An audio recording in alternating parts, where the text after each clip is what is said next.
I'm joined today by George Lakey, who recently retired from Swarthmore College, where he was Eugene M. Lang Visiting Professor for Issues in Social Change and managed the Global Nonviolent Action Database Research Project. Viking Economics is his ninth book, and it's so great to talk about it.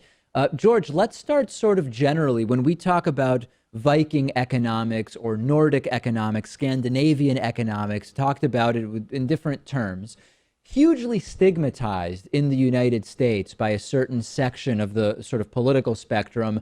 Free stuff that people don't deserve, very high taxes, and a bad business environment, right? I mean, is there any truth to those stereotypes? Not really. For example, Norway has more startups per capita than the United States does. It's actually a very thriving economic environment, and they do support entrepreneurs very strongly. They just don't support them at the expense of the common good.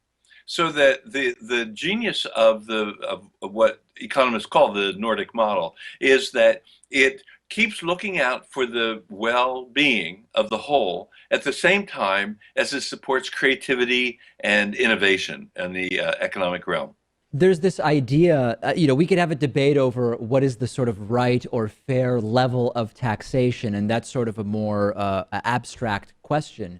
But there's this idea that objectively taxes are just outrageously high in many of these countries. But I think what's often not considered in that is if you are paying, for example, health insurance premiums in the US and you're comparing the tax rate to a country that has a national healthcare system, shouldn't you also be considering your health insurance premiums in thinking about sort of your total tax rate if comparing to a country that has a national healthcare system? I mean, am I wrong about that, or would that be how No, we no, would you're get an completely right. apples to apples comparison?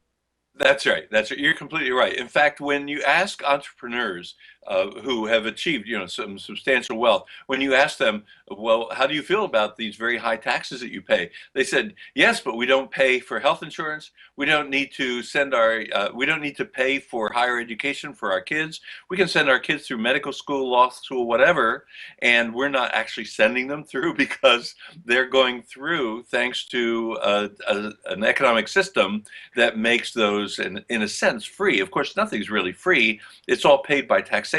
On the other hand, the benefits are enormous. And many Americans, for example, living over there would actually save money, because, especially if they're paying for their own medical care, which can be, of course, enormous. It can even bankrupt people. And also, and nobody's bankrupted by medical care over there because it's all taken care of.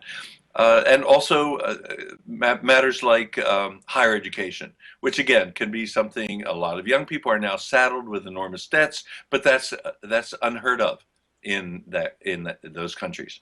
Let's assume for a second that we could convince some of these, I don't know if we want to call them supply siders or call them what you will, those who are very negative about the Nordic economic system. Let's assume we could convince someone that it works well there, right? Very often we run up against this talking point that, listen, the US can't do what smaller European countries can do in terms of healthcare or social services, et cetera, because those countries are very small and the US is very big, many more people, much more infrastructure, and what works there just could not be applied in the United States. Talk about that a little bit. Is there anything to that? Well, the same thing was said about Social Security. It would never work for the United States to have a Social Security system. That's something Europeans can do, but we cannot. And obviously, we're well established in the Social Security system. Another example, more recent example, is Medicare, because again, there was a lot of opposition among supply siders to having Medicare. Not only is Medicare counted on by tens of millions of Americans and all over the country, but also when studies are done about how satisfied people are with Medicare, it turns out people are much more satisfied with Medicare than they are with private individual health insurance. Hmm. And so those are two systems that are taken for granted in the Nordic countries. They were imported to the United States, and they get huge support here in the United States. There's another sort of common line from the detractors of many of the systems that you wrote about in Viking Economics, which is What's different really is not a matter of scale when you compare the American economy to Nordic economies. But what's different is that many of those countries are relatively homogenous and have less diversity. And this is a very popular talking point for those who are against multiculturalism and diversity, et cetera. They say, hey, the US could do what they're doing there, but we can't in practice because we just let anybody into this country and it's too diverse here, and we have all of the problems that come with diversity as they see it. Talk a little bit about Yes. that with regard to some of these economies. Well, it was an important research question for me as well, because I didn't look into those countries not skeptically. I was very curious about how do they handle questions like diversity and for that matter, questions of scale.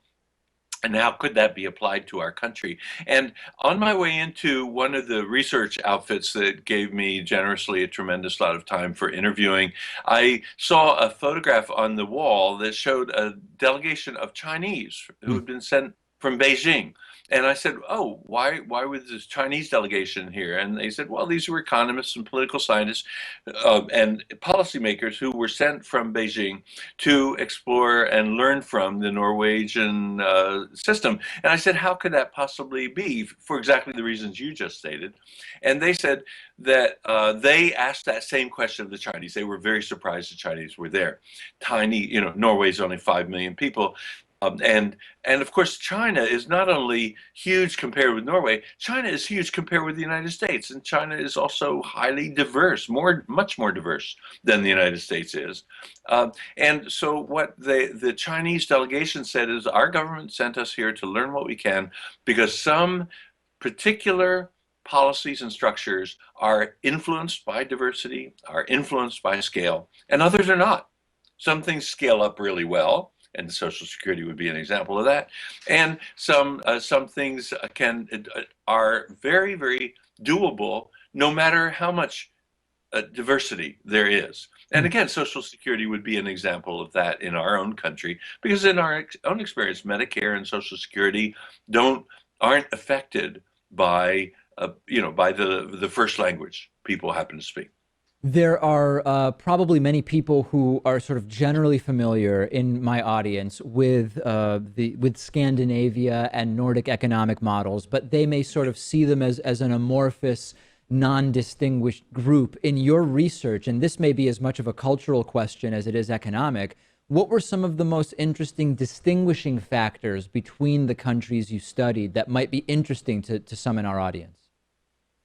One distinguishing factor is that the Norwegians are far more distrustful of corporations, of large corporations, than the other countries. Hmm. They're so distrustful that the Norwegian government buys controlling interest of all the large corporations. And so when the board of directors meets, a certain number of those seats, the majority, actually, the controlling interest, are held by the government itself. And that's in order to make sure that those corporations don't do things that are against the public interest.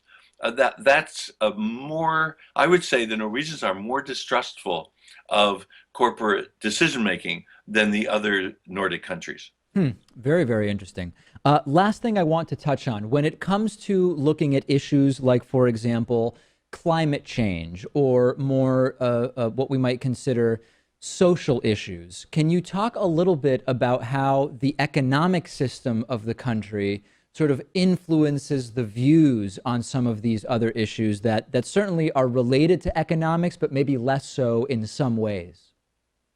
Yes, well, I do have a couple of chapters in my book, Viking Economics, on the things that I say are both challenges for our country, for America, and also challenges for them. One challenge is racism. Yes, racism does show up in those countries as it does so prominently in ours. And the reason why they are more optimistic actually than we are about handling racism is because they have the Nordic economic model on their side. So, for example, people with talent to go to university are not handicapped by their financial situation. They may be very recent immigrants. They may come from, very impoverished countries of their previous life, and then suddenly there they are in Norway or Sweden or Denmark, and they're able to go all the way as far as their talent will take them. And so that means that the even though the family they came with may be it could remain poor for a while until they get their feet under them. The members of their family that are able to take advantage of the tremendous training and educational opportunities there can just go right for it. They're not frozen out for a few generations while people slowly try to get, as often is the case here, try to get into the system for upward mobility. So those countries have much more upward mobility than the United States does. It used to be the reverse. It used to be they had chosen, if you were born into working class, that's where you stayed. But over there, there's much now and mobility, which because the economy in turn is benefited by being rewarded and people being able to move forward on the things that really matter to them. We have been speaking about the book Viking Economics, which is George Lakey's 9th book. Thanks so much for talking to us about this. Very, very interesting. You're welcome. Very happy to be here.